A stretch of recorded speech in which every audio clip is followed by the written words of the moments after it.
हाँ जी, spring board की online class में आपका एक बार फिर स्वागत है। पिछला जो लेक्चर था उसमें हमने राजस्थान के अभिलेख पढ़े थे और 4 अभिलेखों के बारे में उसमें मैंने आपको बताया था। राजस्थान के 4 अभिलेख पढ़े थे हमने। बड़ली का अभिलेख पढ़ा था, हमने बुचकला का अभिलेख पढ़ा था, बसंतगढ़ का अभिलेख पढ़ा था और बिजोलिया का अभिलेख पढ़ा था।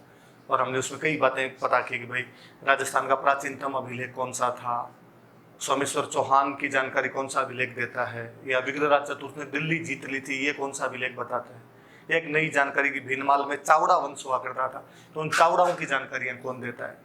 तो ऐसे अलग अलग कई जानकारी। बुचकला अभिलेख कौन से मंदिर से प्राप्त हुआ था, या जो बरली वाला अभिलेख था वो कौन से मंदिर से प्राप्त हुआ, किसने प्राप्त किया, कई सारी जानकारियां थी। मैंने बताया था कि वो 4 अभिलेख या जो भी 40-45 मिनट की क्लास थी उसमें कम से कम 10-12 सवाल कवर हो रहे थे। आज फिर हम कोशिश करेंगे वैसे ही कुछ अभिलेख और उनसे मैक्सिमम जितनी जानकारियां हम जुटा सके उतनी कर सके। तो आज फिर हम उसका सेकंड पार्ट लेके आएंगे। राजस्थान के इंस्क्रिप्शन पढ़ेंगे, राजस्थान के अभिलेख पढ़ेंगे,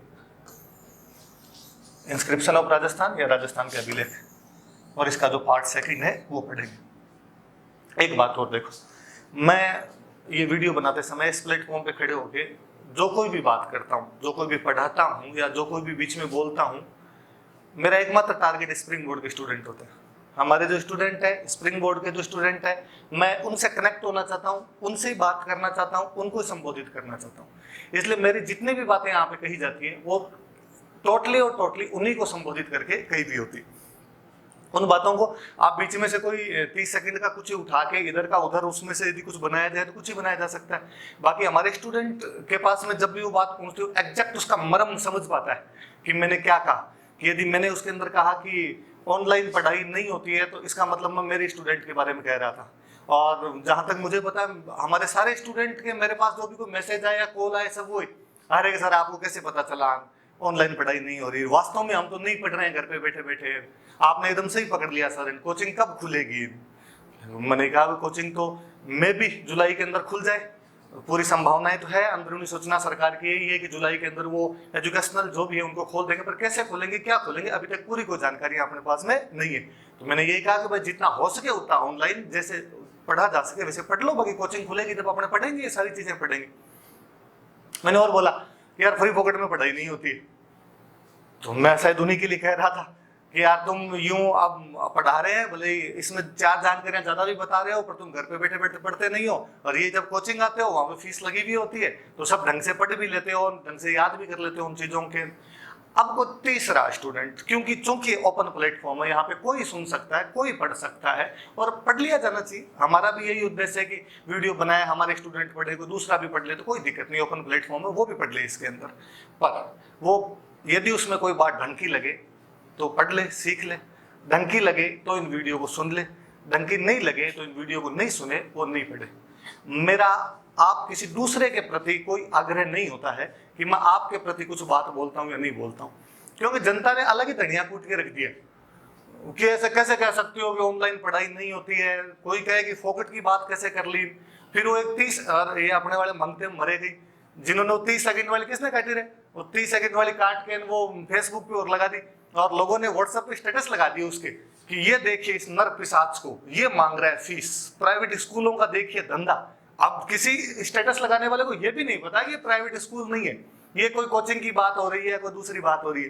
किसी टिकटॉक पे वीडियो भेज दिए, वो मेरे को इधर उधर से रिश्तेदार भेजेगी तू टिकटॉक पे है, मगर यार इतने बुरे दिन तो नहीं आए अब कम से कम, तो तुम अपने वाले ऐसे मत किया करो रे, वापस कोचिंग खुलेगी तो मैं मिलूंगा तुमको वापस। और दूसरे वाले प्लीज पढ़ाई वाली बातों पे ध्यान दिया करो, अपने दूसरी बातों पे ध्यान देने की आवश्यकता नहीं है। और स्प्रिंग बोर्ड वाले स्टूडेंट फिर कई तो ज्यादातर के तो तुम्हारे पढ़ाई तो करनी नहीं, तुम्हारे कि भंडारा कब है, तो ऑनलाइन भंडारा तो हो नहीं, या तो एक दिन मैं ये कर लूँ कि मैं यहाँ पे रख लूँ मिठाई मैं खाता रहूँ, तुम फील ले लो कि सर आप भंडारा कर लिया। और बाकी यदि जुलाई के अंदर कोचिंग खुल गई तो जुलाई में आज जब भी कोचिंग खुल जाएगी हाथों हाथ पहले अपने भंडारा कर लेंगे, फिर पढ़ाई कर लेंगे उसके बाद में। पर पढ़ो तब तक जितना जैसे जो पढ़ा जाए उतना पढ़ लिया जाए कम से कम। चलो अब अपने पढ़ाई की बात करेंगे, तो राजस्थान के अभिलेख का दूसरा पार्ट पढ़ेंगे हम कि कौन कौन से अभिलेख, आज कौन कौन से अभिलेख लेते हैं उनकी बात करते हैं। तो आज हम एक क्वेश्चन लिखा हुआ, फिर एक क्वेश्चन लिखा हुआ कि निम्नलिखित में से कौन कौन से अभिलेख प्रतिहार राजाओं की जानकारी देते हैं। कि ये जो नीचे 4 को इंस्क्रिप्शन बताए हैं इनमें से कौन से ऐसे इंस्क्रिप्शन है जिनसे हम प्रतिहार डायनेस्टी की इंफॉर्मेशन प्राप्त कर सकते हैं, प्रतिहार डायनेस्टी की जानकारी प्राप्त कर सकते हैं। 4 अभिलेख लिखे में। कुल मिला के क्वेश्चन ये कह रहा है कि प्रतिहारों के बारे में, जो प्रतिहार राजा थे उनकी जानकारी मिले, क्योंकि खूब सारे वैसे लोगों के मैसेज कि या कोई सी कॉल आ जाए कि सर गुर्जर प्रतिहारों के बारे में बता दो, उनके बारे में हम क्लास में नहीं पढ़ते हैं। मुझे लगता है तुम भोंगड़ हो, कैसे नहीं पढ़ते? इंडियन हिस्ट्री में नरेंद्र सर पूरा गुर्जर प्रतिहारों का चैप्टर पढ़ाते हैं, और जो गुर्जर प्रतिहार है वो इंडियन हिस्ट्री में पढ़े जा सकते हैं। क्यों? क्योंकि गुर्जर प्रतिहारों को पढ़ाने के लिए जो ट्राइपार्टी स्ट्रगल हुआ था, त्रिपक्षीय संघर्ष हुआ था, वो पढ़ना जरूरी है। और त्रिपक्षीय संघर्ष में दो जो अदर पार्टी थी, वो एक बंगाल के पाल थे और एक साउथ इंडिया के राष्ट्रकूट थे। अब जब तक आप बंगाल के पाल और साउथ इंडिया के राष्ट्रकूट नहीं पढ़ लोगे, तब तक आप गुर्जर प्रतिहारों के बारे में नहीं पढ़ सकते, क्योंकि वो इंडियन हिस्ट्री का पोर्शन है। इसलिए हम इंडियन हिस्ट्री में पढ़ते हैं। इसलिए मैं कह भी देता हूं कि यार ये वाला जो पोर्शन है इंडियन हिस्ट्री के अंदर आ जाएगा। यहाँ अपने कोई काम की बात है तो या तो मैं एक आध बातें को लिखवा देता हूँ, या जब टेस्ट पेपर लेते हैं तो उनके अंदर अभिलेख वगैरह पूछ लिए जाते हैं, उनसे खाना पूर्ति हो जाती है, उनसे पूरा हो जाता है। बाकी इंडियन हिस्ट्री में उनको ढंग से पढ़ते हैं, पर स्टूडेंट को यूं लगता है यार राजस्थान हिस्ट्री के अंदर तो पढ़ा है नहीं। अब वो चीज तो एक ही है, बाबू घर आना चाहिए, कौन से गेला है बोले इधर पढ़ लो, बोले उधर पढ़ लो उनको। तो अब लो मैं आज पढ़ा देता हूँ, आज के बाद ये शिकायत मत करना आप। क्योंकि कौन कौन से अभिलेख है वो प्रतिहार राजाओं की जानकारी देते हैं। 4 ऑप्शन दिए हुए नीचे। एक ऑप्शन है घटियाला अभिलेख, एक लिखा हुआ है बाउक की प्रशस्ति, एक लिखा हुआ है गोसुंदी अभिलेख, एक लिखा हुआ है चीरवा का अभिलेख। नहीं सुने हुए आपके? मुझे लगता है ज्यादा से ज्यादा आप देखते यदि पहचान पाओ तो गोसुंदी वाला पहचान पाओगे कि हाँ सर गोसुंदी तो हम जब मेवाड़ की हिस्ट्री पढ़ते हैं तो उसके अंदर गोसुंदी वाला पढ़ते हैं, वो जब पढ़ते हैं तब उसके अंदर थोड़ी अलग सी जानकारियां मिलती थी, यार ये वाला तो नहीं होना चाहिए। फिर ये 3 बचे, घटियाला बचा, बाउक बचा, चीरवा बचा। तो इनमें से कौन सा क्या है? चलो देखते हैं इनके अंदर से कौन सा है। क्वेश्चन ये है कि प्रतिहार राजाओं की जानकारी किस किस से मिलती है।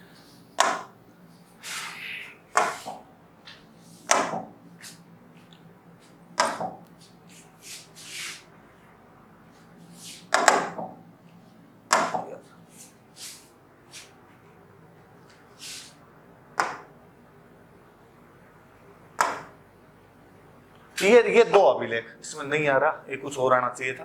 कौन कौन से अभिलेख है? तो 2 मैं चलो बता देता हूं आपको। ये 2 अभिलेख है जिसमें यार ये जब बनाया था तब तो लाल पीले किए थे यार, कौन कौन से। अब चलो नहीं आ रहा, मैं बता देता हूँ। एक तो घटियाला वाला अभिलेख और एक जो बाउक की प्रशस्ति, ये दोनों हमें प्रतिहार राजाओं की जानकारी देते हैं। घटियाला अभिलेख और बाउक की प्रशस्ति, तो याद रखना। सिंपल सा कभी क्वेश्चन आएगी बाउक की प्रशस्ति कौन से राजाओं की जानकारी देती है, तो प्रतिहार राजाओं की देती है। या घटियाला का अभिलेख कौन से राजाओं की जानकारी देता है, तो प्रतिहार राजाओं की जानकारी देता है। और ये 2 इनकी जानकारी नहीं देते। ये किसकी जानकारी देते हैं ये हम आगे और पढ़ लेंगे। इतनी बात होगी। अब फिर इन चारों का पोस्टमार्टम करेंगे, चारों के बारे में अपनी बातें पढ़ेंगे, क्या क्या बातें इनकी चारों की बातें। पहले घटियाला वाले की बात लिखी हुई है। तो एक तो लिखा हुआ कि घटियाला वाला अभिलेख कब का है, तो घटियाला वाला अभिलेख 861 ईस्वी का, 861 ईस्वी का अभिलेख। अभी हमने पढ़ा कि प्रतिहारों की जानकारी देते हैं। इसने लिखा है कि एक प्रतिहार राजा हुआ कुक्कुक, इस कुक्कुक द्वारा ये अभिलेख स्थापित करवाए गए। सुनना आप एक बात, कहां पे स्थापित करवाए गए? तो घटियाला जोधपुर के अंदर एक गांव पड़ता है, वहां पर ये स्थापित करवाए गए थे। एक पुराना जैन मंदिर है, ऐसा कहा जाता है कि वो जैन मंदिर कुक्कुक ने बनवाया था। एक जैन टेम्पल है, एक जैन मंदिर है, पुराना मंदिर है। कालांतर में मंदिर टूट गया, जीर्णोद्धार वगैरह किसी ने करवाया नहीं। और जब वो जैनों वाला मंदिर टूट गया तो किसी ने उसके अंदर लाके माता जी की मूर्ति रख दी, देवी की मूर्ति रख दी और देवी पूजा करने लगे। इसलिए आजकल तो उस जैन मंदिर का नाम ही है माता की साड़, माता जी की साड़ कर दो या माता की साड़ कर दो, माता की साड़ बन गया, माता जी की साड़ बन गया वो। और ये अड़ा है भाई, अड़ा। एक दिन मैंने कभी पहले भी किसी एक वीडियो के अंदर बताया था कि राजस्थानी में वो अड़े का आपने प्रयोग कर लेते हैं, तो साड़। और पश्चिमी राजस्थान वाले सारे समझ जाओगे आप, साड़ मतलब बड़ा कमरा। अपने तो जो मास्टर बेडरूम होता है उसको घरों के अंदर साड़ कहा जाता है। ये अड़ा अड़ा है। ये जैसे अपने देखो, आप कभी नहीं बोलते ऐसे कि मेरे दोस्त का नाम कालू है, आप कहोगे कालू है। आप कभी नहीं कहते हमारे घर के आगे गली है, गली।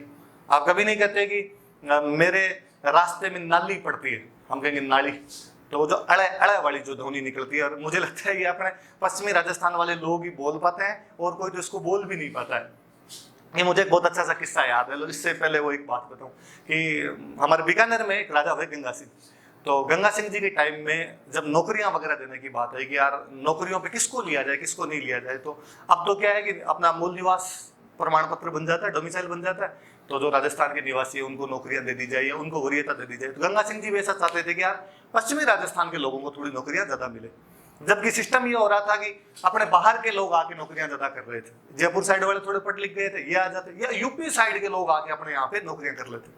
तो गंगा सिंह ने बीकानेर में एक ठिकाना पड़ता था महाजन, जो महाजन का ठाकुर था उसको कहा कि तेरी ये ड्यूटी, तू पता लगाएगा कि आदमी अपना इधर का होना चाहिए, आदमी बाहर का नहीं होना चाहिए, फिर उसको नौकरी मिलनी चाहिए। उसने कहा ठीक, आप पता कैसे लगाएगा? उस समय कोई आरपीसी यूपीसी तो होती नहीं थी, तो वो बड़ा ही मस्त मौला टाइप का आदमी था, और वो जब भी उसके पास कोई नौकरी के लिए आता तो उसको एक वाक्य लिख के देता। वो कहता कि इसको पढ़ के बता क्या है। ये वैसे खड़ल खड़ल, खड़ल का मतलब होता है पानी का प्रवाह, फ्लो ऑफ वाटर, कि जब पानी बहता है तब अपने राजस्थानी के अंदर कहा जाता है कि भाई पानी खड़ल खड़ल करता हुआ चल रहा था या पानी बह रहा था, तो उसके लिए इस ध्वनि का प्रयोग किया जाता है। कोई बाहर का आदमी होगा उससे अड़े नहीं बोला जाएगा, वो कालू नहीं बोल पाता, बात है वो कालू ही बोलता है, तो वो इसको बोलता खलल, वो इसको बोलता खलल खलल। और कोई जैसे ही बार बार आगे कहता वो पूछते हुए क्या लिखा हुआ है, किसी ने कह दिया खलल खलल लिखा हुआ है तो ठीक है आजा नौकरी कर ले, और किसी ने कहा नहीं ये तो खलल लिखा हुआ है, तो कहते भाई साहब तेरी नौकरी में खलल पैदा होगी, क्योंकि खलल का मतलब होता है बाधा, ऑब्स्टेकल, बीच में बाधा उत्पन्न होना। तो कहते नहीं भाई तू तो यहाँ पे नौकरी नहीं कर सकता। तो वैसे ही भाई ये अड़ा अड़ा शब्द होता है। जैसे अपने नए का बहुत कम प्रयोग किया करते थे, अपने अणे का प्रयोग करते थे, और अणे तो अपने ऐसे नहीं लिखते थे, अणे तो अपने लिखते भी ऐसे थे। तो वो थोड़े अलग सी उस टाइम भाषा चला करती थी, अपनी अलग सी एक लिपि चला करती थी, तो उस लिपि के अंदर ऐसे अक्सर ही ऐसे थे, अपने बोलने में भी इनका यूज लिया जाता था। तो चलो अपने इस मूल बात पे हैं। तो एक जैन मंदिर है, टूट गया, किसी ने माता जी की मूर्तियां रख दी, इसलिए उस मंदिर को बोलने लगे माता की साड़। अब देखना, अब बात लिखा हुआ इनमें से एक लेख है, वो एक प्राचीन जैन मंदिर जिसको माता की साड़ कहते हैं, वहां पे प्राकृत भाषा में लिखा हुआ है। पुरानी जो प्राकृत भाषा आपने चला करती थी, उस प्राकृत भाषा के अंदर एक लेख खोदा हुआ है, उत्कीर्ण किया हुआ, उत्कीर्ण मतलब एनग्रेव, खोदना, खोदा हुआ है, वहां पे खुदाई की। और प्राकृत में भी ये महाराष्ट्री है, महाराष्ट्री प्राकृत है जिसके अंदर इसको उत्कीर्ण किया गया, महाराष्ट्री प्राकृत के अंदर। और 4 लेख और है जो इस मंदिर के पास में एक जगह और है, खाखू देवल, खाखू देवल नाम की जगह है, वहां पे 4 लेख और लगे हुए हैं, और वो चारों लेख संस्कृत भाषा में। कुल मिला के माता के साड़ में 1 लेख है जो प्राकृत भाषा में, पास में एक जगह थोड़ा सा दूर चलते घटियाला के अंदर एक जगह खाकू का देवल, वहां पे 4 लेख हो रहे। वो जो 4 लेख है वो एक पिलर पे लगे हुए, एक पिलर के साइड के अंदर वो 4 लेख लगे हुए। वो जो पिलर है उस पिलर के ऊपर 4 गणेश जी की मूर्ति लगी हुई, गणपति की मूर्ति लगी हुई है। तो ये भी याद रखना कि घटियाला वाला जो शिलालेख है उसमें गणपति की मूर्तियां लगी हुई, 4 मूर्तियां लगी हुई, नीचे 4 ही लेख है उसके ऊपर। वो जो 4 लेख है उनमें से जो पहला लेख है, अलग अलग 4 लेख है, एक लेख में 20 लाइनें हैं, एक में 11 लाइनें हैं, एक में 2 लाइनें, एक में 4 लाइनें। जो पहला लेख है उसका 20 लाइनों वाला, वो जो माता की साल वाला प्राकृत वाला लेख है, इसकी कॉपी। क्या आप यूं कहिए कि माता की साल वाला प्राकृत वाला लेख और जो कॉलम या पिलर के ऊपर, जो स्तंभ के ऊपर, जो खाखू देवल के ऊपर जो पहला लेख लिखा हुआ है, जो संस्कृत में लिखा हुआ है, वो दोनों एक जैसे, लगभग एक जैसी चीजें हैं। कोई थोड़ा बहुत ऊपर नीचे हो जाए तो भले ही, बाकी वो एक जैसे। और 3 लेख नीचे और लिखे हुए हैं, तो एक प्राकृत भाषा में, 4 इधर जो लगे हुए हैं वो आपके संस्कृत भाषा के अंदर लगे हुए हैं। क्या है इनके अंदर, मिलता क्या है? तो चूंकि कुक के टाइम के हैं तो कुक तक राजाओं की वंशावली मिलती है, जीनियोलॉजी इसके अंदर दी हुई, वंशावली दी हुई। तो कहां से शुरू की? तो शुरू की उन्होंने हरिश्चंद्र नाम के किसी राजा से शुरू करके यहाँ तक प्रतिहारों की वंशावली दी। मैं अभी ये वंशावली पूरी आपको और बता दूंगा, कौन कौन राजा कैसे कैसे बने थे उनकी जानकारी दे दूंगा, याद रखनी। हरिश्चंद्र से लेके कुक प्रतिहार तक की वंशावली मिलती। 2 जो लेख है संस्कृत वाले, जो 2 लेख है उनमें से एक लेख शुरू किया हुआ है विनायक से, एक लेख शुरू किया हुआ सिद्धम से। विनायक नाम आते वापस याद रखना, गणेश जी की 4 मूर्तियां लगी हुई उसके ऊपर, गणेश जी को संबोधित करते हुए लिखे हैं। क्या पता चलता है? कुक की जानकारी मिलती है कि कुक का कहां का प्रभाव क्षेत्र था, तो उसका प्रभाव क्षेत्र बताया गया कि गुर्जर देश, गुजरात, गुर्जर देश कहा हुआ है गुजरात को, यहां पर उसका प्रभाव क्षेत्र था। वल बोलते थे जैसलमेर का कुछ इलाका था, इसको वल मंडल कहा जाता था। माड़ भी जैसलमेर को ही कहा जाता था, तो माड़ वाले इलाके। शिव बाड़मेर के अंदर ही, मलानी वही बाड़मेर वाला जो बेल्ट पड़ता है। पचभद्रा जिसको आजकल अपने पचपद्रा बोलने लगे। त्रिवेणी, एग्जैक्टली इतिहासकार नहीं जान पाए पर ज्यादातर ऐसा कहा जाता है कि जो त्रिवेणी है या त्रिवेणी है ये फलोदी, अपना आज का जो फलोदी है इसको त्रिवेणी कहा जाता था। अज ऐसा माना जाता है कि मध्य प्रदेश की तरफ जो इलाका था इसको अज कहा जाता था।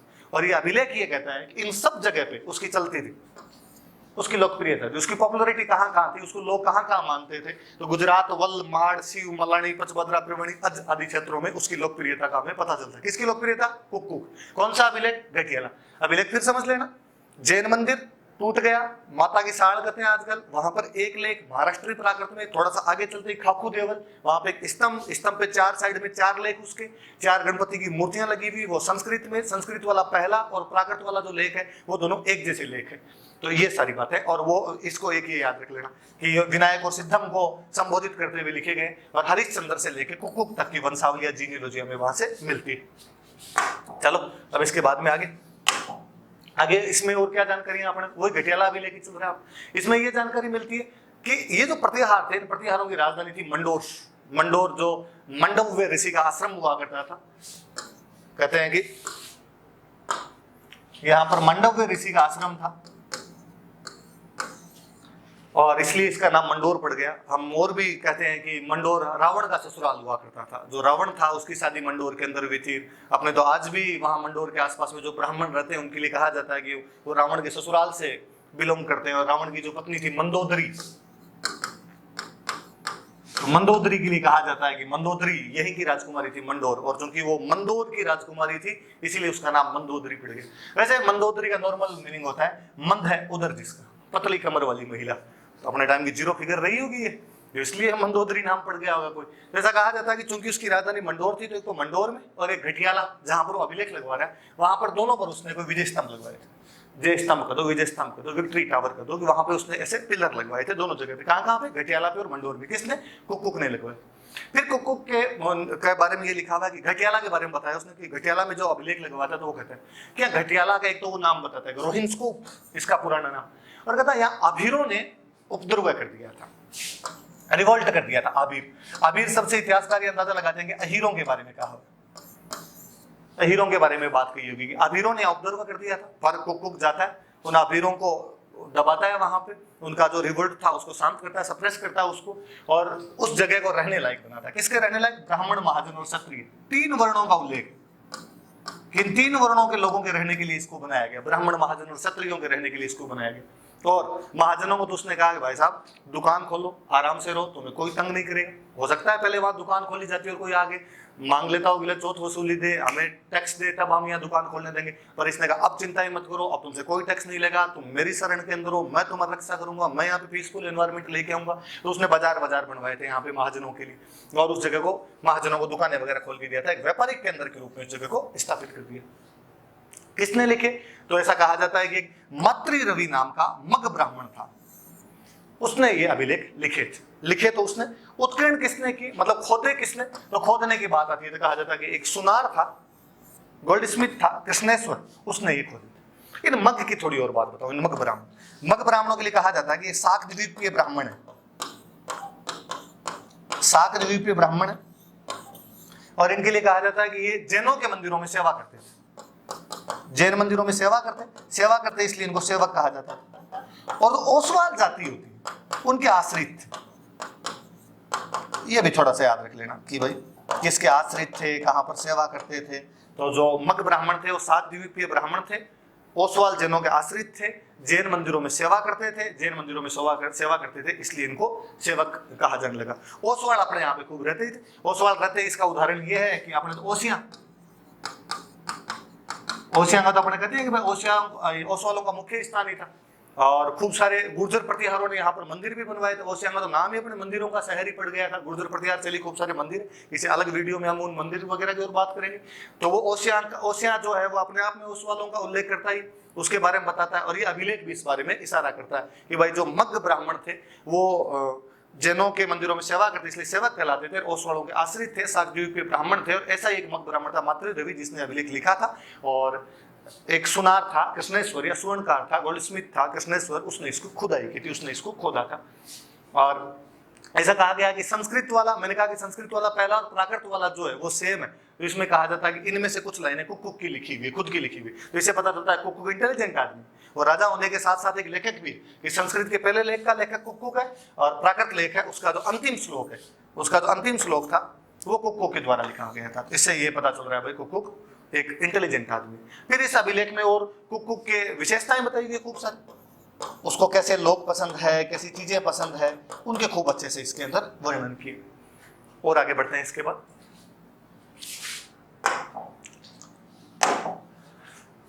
वो तो हो गया अपना घटियाला अभिलेख। घटियाला अभिलेख याद रह जाना चाहिए। मैं अभी हरिश्चंद्र से लेके और कुक तक की आपको वंशावली वगैरह और बता दूंगा। अभी जो बातें बताई होती याद रखेंगे। कुल मिला के मोटी मोटी सी बातें वो है कि घटियाला में एक तो माता की देवल और माता की साल और खाकू देवल में एक उधर चार इधर, यह प्राकृत का वो संस्कृत के अधीरों का उपद्रव दबाया था, रोहिन स्कूप करते थे, ब्राह्मणों महाजनों क्षत्रियों के रहने लायक बनाया था, व्यापारिक केंद्र के रूप में स्थापित किया था। मंडोर और घटियाला के अंदर उसने जय स्तंभ स्थापित करवाए थे। कौन कौन सी जगह पे उसकी चलती थी, उसने खुद भी श्लोक लिखे थे। इसका मतलब एक इंटेलिजेंट आदमी था। ये हमें कुक के बारे में पता चलता है।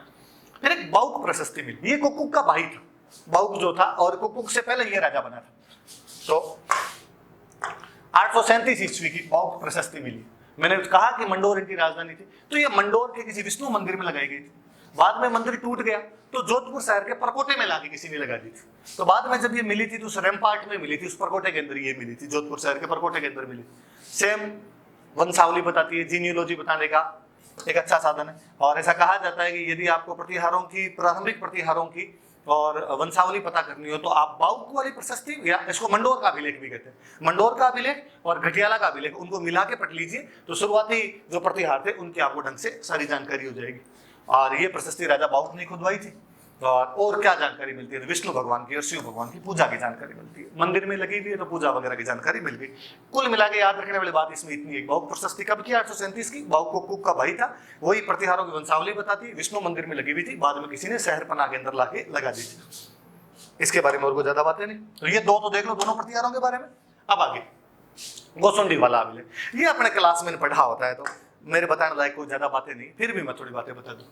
कब का? बहुत पुराना अभिलेख है, 2री शताब्दी ईसा पूर्व का एक अभिलेख। चित्तौड़ में एक जगह पड़ती है नगरी, मैंने पहले किसी क्लास में भी बताया होगा, नगरी या माध्यमिका, शायद पिछले वीडियो के अंदर ही बताया था कि माध्यमिका, जिसको हम बाद में नगरी भी कहने लग गए थे, जो प्राचीन सिवी जनपद जो अपना हुआ करता था, उस सिवी जनपद की राजधानी थी, जिसका वर्णन हमारे पतंजलि के महाभाष्य में आता है, जिसका वर्णन हमारे महाभारत के अंदर आता है कि जब नकुल दिग्विजय यात्रा पर निकला था तो माध्यमिका होकर निकला था। पतंजलि का महाभाष्य बताता है कि जब यूनानियों ने आक्रमण करने शुरू किए थे तो वो माध्यमिका तक पहुंच गए थे। तो माध्यमिका के बारे में खूब सारी कई जानकारियां मिलती है अपने को। तो वो जो नगरी या माध्यमिका है उसके पास में गोसुंडी नाम की जगह है, और वहां गोसुंडी से हमें एक अभिलेख मिला। बहुत पुराना अभिलेख हो गया, 2री शताब्दी ईसा पूर्व का अभिलेख हो गया, संस्कृत भाषा में और ब्राह्मी लिपि के अंदर लिखा हुआ एक अभिलेख मिला, संस्कृत भाषा और ब्राह्मी लिपि के अनुसार। यह अभिलेख कहता है कि कोई गज वंश का राजा था सर्वतात, जो पाराशरी का पुत्र था। गज वंश का राजा था, सर्वतात नाम था, पाराशरी का पुत्र था, और उसने अश्वमेध यज्ञ का आयोजन करवाया था।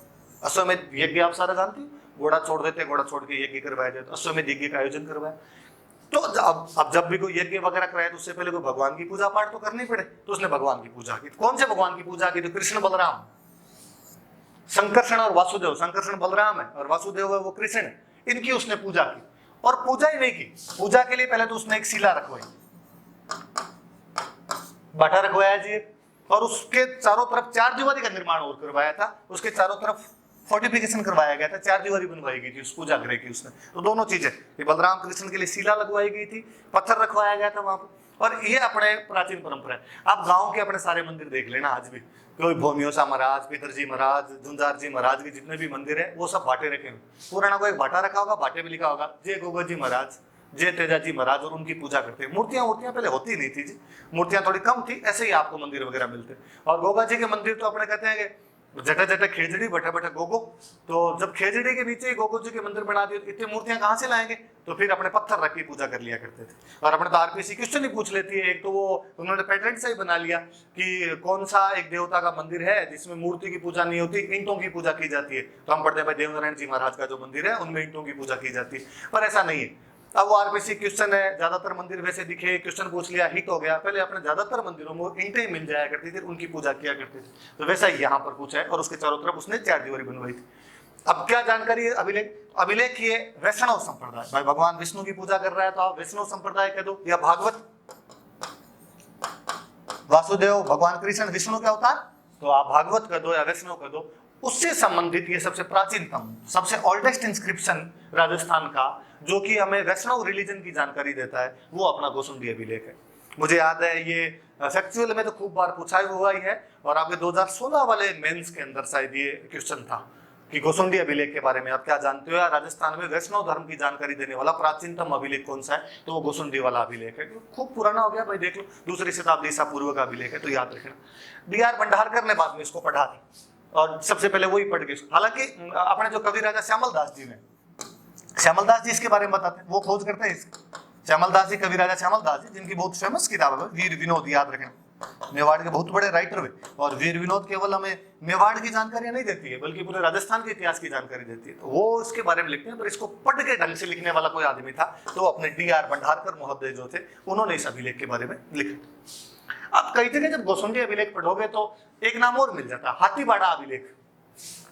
यहाँ पे वैसे 2-3 अभिलेख मिले, और भी कई अभिलेख, पर ये गोसुंडी वाला थोड़ा सा यूं, ये वैष्णव धर्म वाला मुख्य अभिलेख, हाथीबाड़ा अभिलेख भी कहा जाता है। कहते हैं कि अकबर ने जब चित्तौड़ पर आक्रमण किया था, तो उसने अपने हाथियों के रहने के लिए यहाँ पर एक बाड़ा बनवाया था। हाथियों के रहने के लिए बाड़ा बनवाया, इसलिए नाम पड़ गया था हाथीबाड़ा यहाँ पर। और चूंकि प्राचीन जो नगरी या माध्यमिका थी उसके अवशेष थे, तो उसको यहाँ पे पत्थर वत्थर और मिल गए थे, तो उसने यहाँ पे बाड़ा बनवा लिया था। और फिर चित्तौड़ के किले पे प्रकाश डालने के लिए उसने यहाँ पर एक लाइट हाउस और बनाया था, प्रकाश स्तंभ, एक पिलर खड़ा किया था। अपने लोकल भाषा में तो उसको बोलते थे उब दीवड़।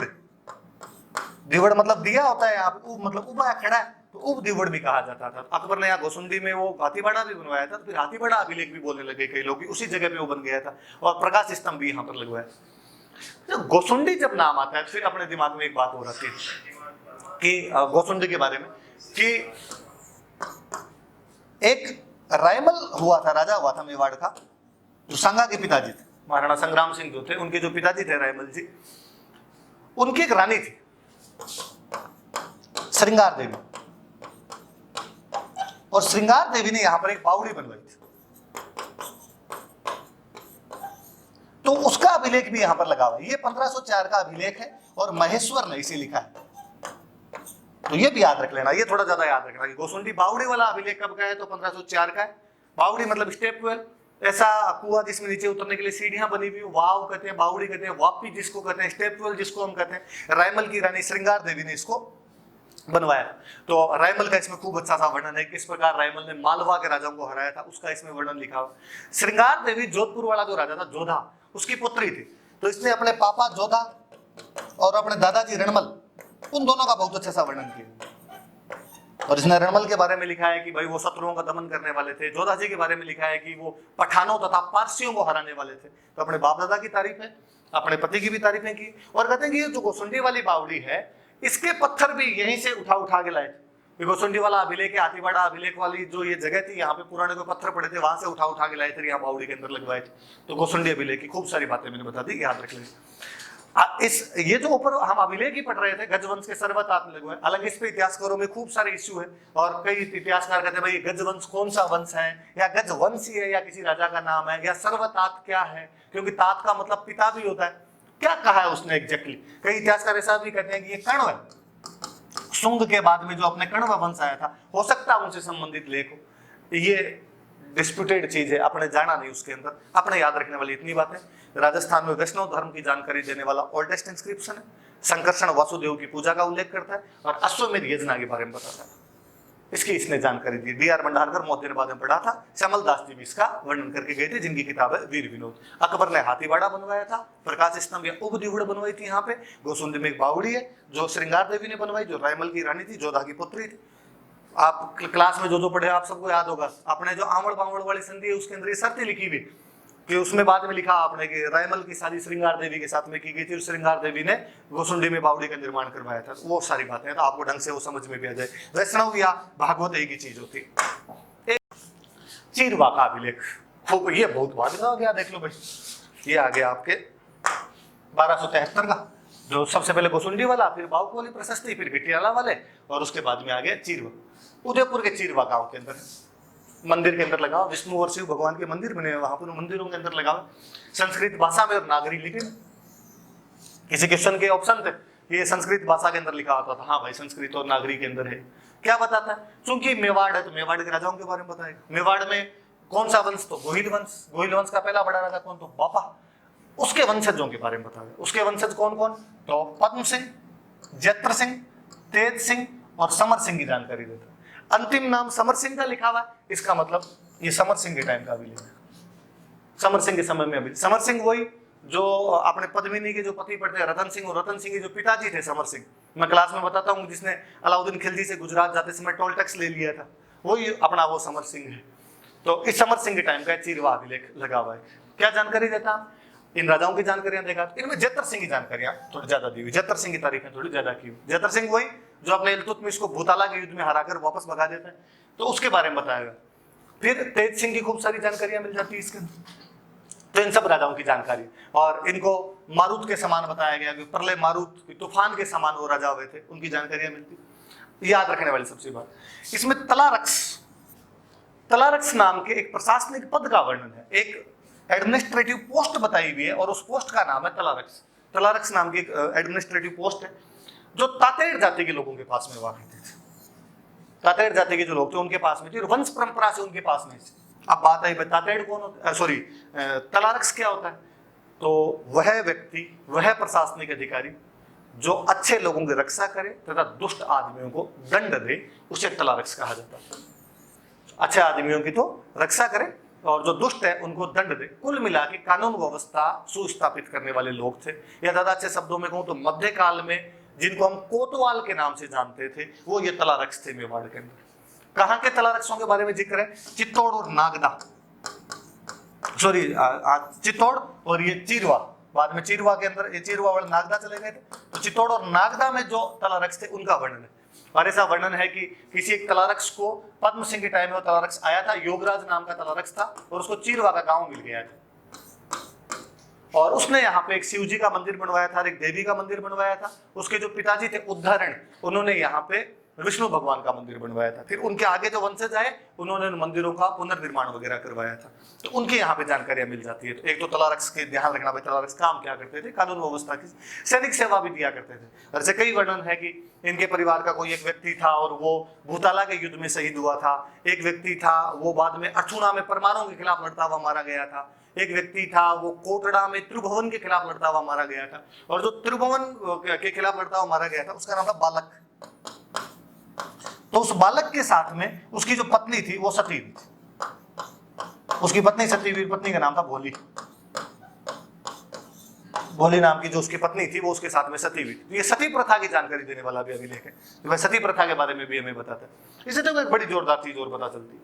तातेड़ जैन होते हैं, जैन वाणिये थे, और इनका एक व्यक्ति लड़ता हुआ मारा गया। इससे एक तो पता चलता है कि वो लोग उस समय सैनिक सेवा के अंदर जाया करते थे। जैसा कि आगे हम और पढ़ते हैं कि महान व्यक्ति भामासा जो कालांतर में प्रताप के साथ में हल्दी घाटी के युद्ध के अंदर लड़ते हैं, तो कि भाई जैन भी युद्धों के अंदर भाग ले रहे हैं। और बड़ी बात, जो पत्नी है वो सती हो रही है। बड़ा अजीब सा लगता है हमेशा ही, जब किताबों के अंदर शुरुआत से पढ़ते थे कि सती प्रथा बंगाल के ब्राह्मणों तथा राजस्थान के राजपूतों में पाई जाती थी, उस लाइन को पढ़ते ही याद करते उस लाइन को। हो सकता है इनके अंदर ये ज्यादा रही हो, पर जब मैं बाद में राजस्थान पढ़ता हूँ, जब सती माताओं के मंदिर पढ़ते हैं या जब लोक देवियों के मंदिर पढ़ते हैं, तब की सती माता का सबसे फेमस मंदिर कौन सा, कि झुंझुनू की रानी सती का मंदिर। वो कौन थे, तो वो अग्रवाल जाति की एक महिला थे। और तो अलवर की नारायणी माता का मंदिर, वो नारायणी माता जी कौन थे, तो वो नई जाति की महिला थे। और नागौर में रानाबाई का मंदिर, हरनावा गांव का रानाबाई का मंदिर, तो रानाबाई कौन थे, तो रानाबाई जाट जाति की महिला थी। हम यहाँ पे पढ़ रहे हैं कि बालक की पत्नी सती, उसके भोली उसके साथ में सती हुई थी, और ये कौन, तो तातेड़ जाति के लोग हैं। फिर वो ऊपर वाला कंसेप्ट तो गलत हो जाता है पूरी तरीके से। इसका मतलब अलग अलग जाति समाज का कोई ठप्पा नहीं लगा हुआ था। कई महिलाएं जो हुआ करती थी वो उस समय से कोई सती हो जाया करती होगी, तो उनके यहाँ पर अपने को वर्णन वगैरह देखने को मिल जाते। कई चीजें बड़ी कॉन्ट्राडिक्टरी सी हो जाती है उस पढ़ने में, जब उसको प्रैक्टिकली बात के अंदर जब देखते हैं वो, तो वो सती प्रथा की जानकारी। अब चूंकि मैंने बताया जैन, तो जैनों में जो चैत्रगत संप्रदाय है उसके आचार्यों की जानकारी मिलती है। कौन कौन से आचार्य हुए, तो खूब सारे आचार्यों की जानकारी मिलती है।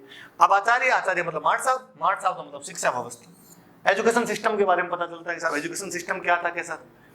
मेवाड़ वाले एकलिंग जी को ज्यादा मानते थे। एकलिंग जी का नागदा में मुख्य मंदिर बना हुआ है। नागदा वाला संप्रदाय कौन सा, पशुपत संप्रदाय, तो इसका यहाँ पर जिक्र मिल जाता है। इस पशुपत संप्रदाय शिव राशि के बारे में जिक्र मिल जाता है आपने। इसकी रचना किसने की, फिर देख लो, जैन का नाम रत्न प्रभु सूर्य, और कहते हैं चित्तौड़ बैठे हुए लिख दिया था इसको, रत्न प्रभु सूर्य ने लिखा था, चित्तौड़ बैठे हुए लिख दिया। लिखा किसने, तो पार्श्वचंद्र। मतलब आप ये मान लो कि कंपोज करने वाले रत्न प्रभु सूरी, और राइटर कौन थे? तो पार्श्वचंद्र राइटर थे। एनग्रेवर कौन था इसका? तो केली सिंह नाम का आदमी था। और फिट किसने किया? आर्किटेक्ट कौन था? तो देलन था। देलन याद रखना, मुझे याद है किसी एक एग्जाम के अंदर इस देलन के बारे में था। तो देलन जो था उसका आर्किटेक्ट था। ये अपने चिरवा वाला अभिलेख है, खूब सारी बात बता देता है। तो कुल मिला के चिरवा वाला अभिलेख है, ये मेवाड़ के गोहिल वंश के बारे में अपने को जानकारी दे देता है। जो अपना गोसुंडी वाला अभिलेख है वो उसके अंदर आपके वैष्णव धर्म की जानकारी दे देता है। गटियाला वाला और बाउक वाले जो अभिलेख है वो आपको प्रतिहारों के बारे में जानकारी दे देते हैं। तो ये 4 चीजें आपकी। सफेद पेज आ जाएगा, व्हाइट पेज आ जाएगा, इस पे लाओ देखिए कैसे आएगा। तो अब अपने वो पढ़ लेते हैं। मैंने बताया था आपको प्रतिहारों की वंशावली बता दूंगा, तो मैं थोड़ी सी उसकी जानकारी भी ले लो। 1-2 क्वेश्चन वहां से बने हुए तो वो थोड़ा आ जाए। तो ये लास्ट में चिरवा वाला था, चिरवा वाले में राजाओं के नाम और थोड़े इसमें भी वंशावली एक तरीके से देख लो। पद्म सिंह, जयतर सिंह, तेज सिंह, समर सिंह, इनकी वंशावली है। क्योंकि समर सिंह लास्ट है तो इसके टाइम का अभिलेख है, तो ये थोड़ी जानकारी है। बाकी सीधी बातें लिखी हुई संस्कृत भाषा में, नागरी लिपि में, ये वंशावली है। तो तेज सिंह, ये तेज सिंह नहीं, थोड़ा ध्यान रखना, ये जयतर सिंह गलती से लिख दिया गया। जो जयतर सिंह है उसको इसके समान बताएगा। भोताला के युद्ध वाला जयतर सिंह, मैं अभी बोला भी था भोताला के, तो उसको इसमें प्रलय मारुत मतलब तूफान, मारुति नंदन हनुमान जी को कहते हैं अपने, उनके समान इसके अंदर बताया गया। और ये तलारक्स वाला थोड़ा याद रख लेना, मैंने बता दिया। मंदिरों के शिव मंदिर और विष्णु मंदिर बनवाए थे उनकी जानकारी है। इनके परिवार की एक महिला सती विधि, सती प्रथा की जानकारी है। ये जैन थे, उन जैनों के आचार्य है, तो शिक्षा व्यवस्था की जानकारी है इसके अंदर। वहाँ नागदा में एकलिंग जी का मंदिर बना हुआ था, तो वहाँ एकलिंग जी की वो जानकारियां मिल जाती है। ये थोड़े नाम याद रखना कि इसके कंपोजर थे रत्न प्रभु सूरी, राइटर थे पार्श्वचंद्र, एनग्रेवर थे केली सिंह, और इसका आर्किटेक्ट था देलन। चलो अब लो आगे वाला मैं बता दूंगा आपको। वंशावली थोड़ी सी मैं बता देता हूँ। अभी हमने पढ़ा था कि वो राजा हरिश्चंद्र से लेके कुक तक का वर्णन करती है। तो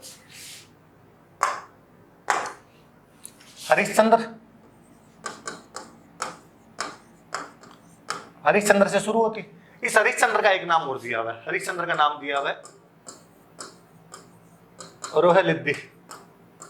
रोहेलद्दी नाम दिया हुआ है। और इस हरिश्चंद्र के बारे में कहा हुआ है कि ये बड़ा इंटेलिजेंट आदमी था, इसको वेद भी आते थे और शास्त्र भी आते थे, ज्ञानी आदमी नाम लिख दिया। और विप्र, ज्ञानी के लिए कहते थे। विप्र का मतलब एक ब्राह्मण भी होता है, इसलिए अपने इतिहासकार कहीं कहते हैं हरिश्चंद्र ब्राह्मण था। इसलिए वो आ जाता है कि भाई प्रतिहारों की जो उत्पत्ति थी वो ब्राह्मणों से भी थी, तो वो यहीं से उठाया हुआ।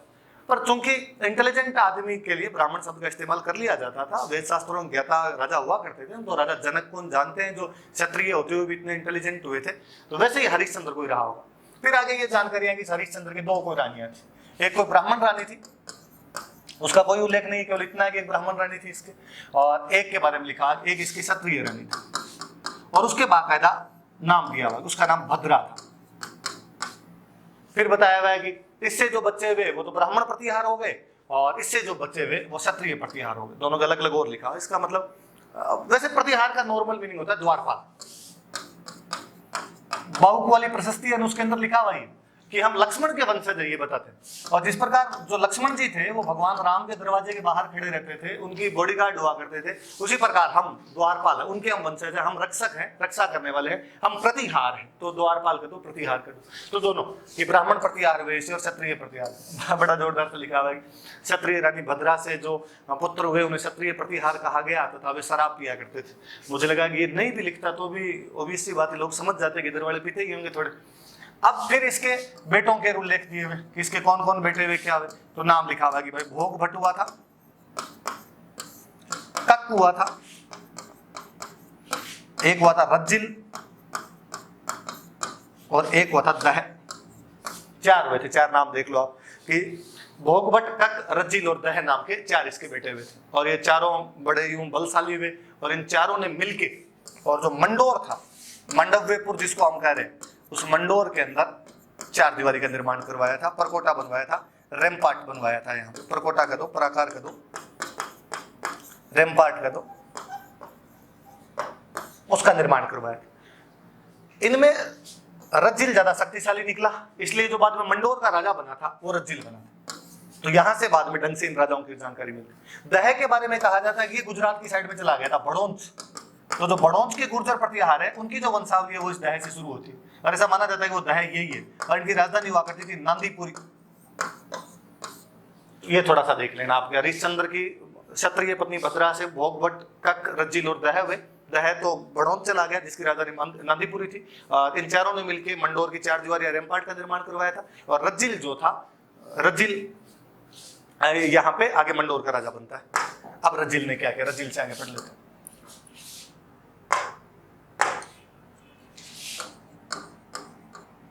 रज्जिल राजा बना।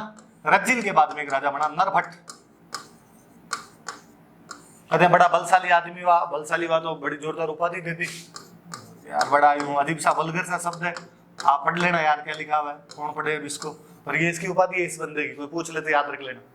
फिर नरभट्ट के बाद में बना नागभट्ट। और नागभट्ट के लिए कहते हैं ये और ही बलशाली आदमी था जो नागभट्ट हुआ था। और इसके लिए कहा जाता है कि ये अपनी राजधानी को मेड़ता ले गया था। ये याद रखना भाई, ये क्वेश्चन पूछा हुआ है कि कौन सा प्रतिहार राजा राजधानी को मंडोर से मेड़ता ले गया था, तो राजा नागभट्ट। पर कहते हैं मंडोर से मेड़ता एक तरीके से राजधानी अलग से शिफ्ट नहीं की थी। आप ये मानिए कि मेड़ता को एक दूसरा सेंटर बना दिया था, एक दूसरे सेंटर के रूप में इसने मेड़ता को स्थापित किया। अब आगे मेड़ता के बारे में ज्यादा जानकारियां नहीं। अब मेड़ता से वापस मंडोर कब आए, क्योंकि आगे वाले राजा फिर मंडोर राजधानी के अंदर रह रहे, कब आए कब नहीं आए इसके बारे में अपने पास में कोई ज्यादा जानकारियां नहीं। फिर ऐसा माना जाता है यही नागभट्ट बाद में भीनमाल चला गया था।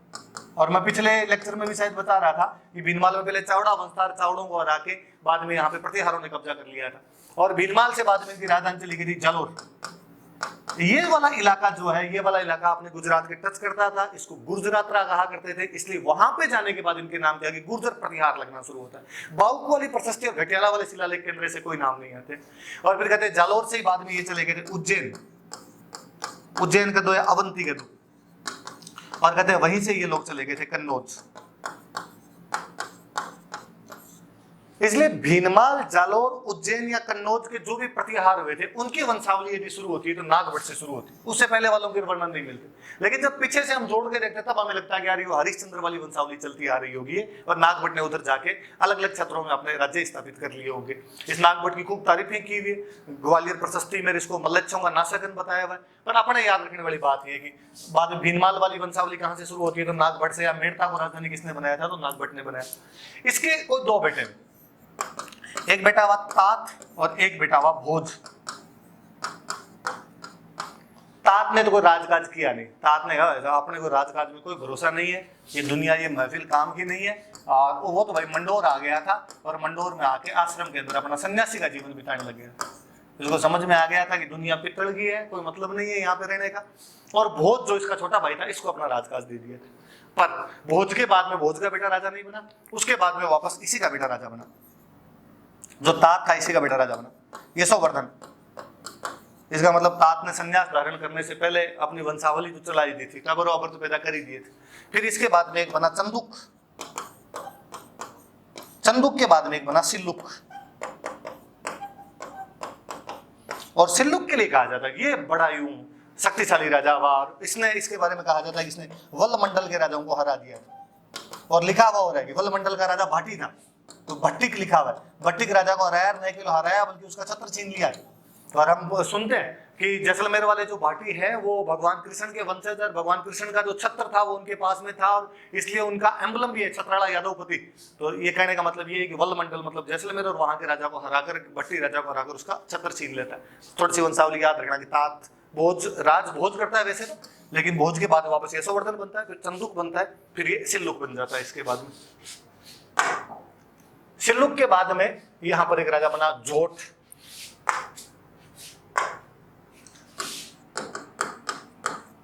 जोट नाम का राजा बना, वो कहते हैं उसने गंगा जी में जाके जल समाधि ले ली थी। उसके बाद में कोई एक राजा बना था भिलादित्य।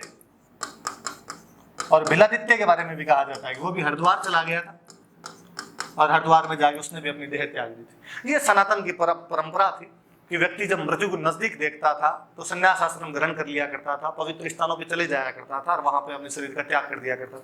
कुछ कुछ जैनों के संथारा जैसी सी व्यवस्था हुआ करती थी, एग्जैक्टली वो नहीं पर ऐसे ही संन्यास आश्रम का अंतिम रूप था। फिर इसका बेटा हुआ था कक। और इसके बारे में कहा जाता है कि ये बड़ा शक्तिशाली था। इसने मुंगेर के युद्ध में गोड़ों को हराया था। गोड़ मतलब बंगाल, बंगाल वालों को हरा के। और ये जो अपने बाद में आगे चल के जो गुर्जर प्रतिहार राजा हुआ बड़ा वत्सराज, जो त्रिपक्षीय संघर्ष में भाग लेता है, ये उस वत्सराज का सामंत था। फिर कहा जाता है इसके दो रानियां थी, एक इसकी रानी थी, वो तो थी भटियाणी रानी थी, भाटी रानी थी, उसका नाम तो था पद्मिनी, और एक जो रानी थी उसका नाम था दुर्लभ देवी। पद्मिनी के जो बेटा हुआ था वो हुआ था पाउक, हमने पढ़ा पाउक की प्रशस्ति, और दुर्लभ देवी के जो बेटा हुआ था वो हुआ था कुक, जिसके हमने घटियाला वाले अभिलेख पढ़े थे।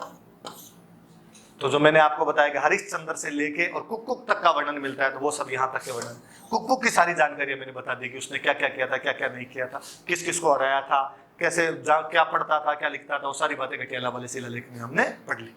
तो ये 4 शिलालेख आप और पढ़ना, अगली क्लास में अपने थोड़े ढंग के शिलालेख और पढ़ेंगे, तो इस माध्यम से शिलालेख भी हो जाते हैं और उनकी थोड़ी सी हिस्ट्री भी हो जाती है। धन्यवाद।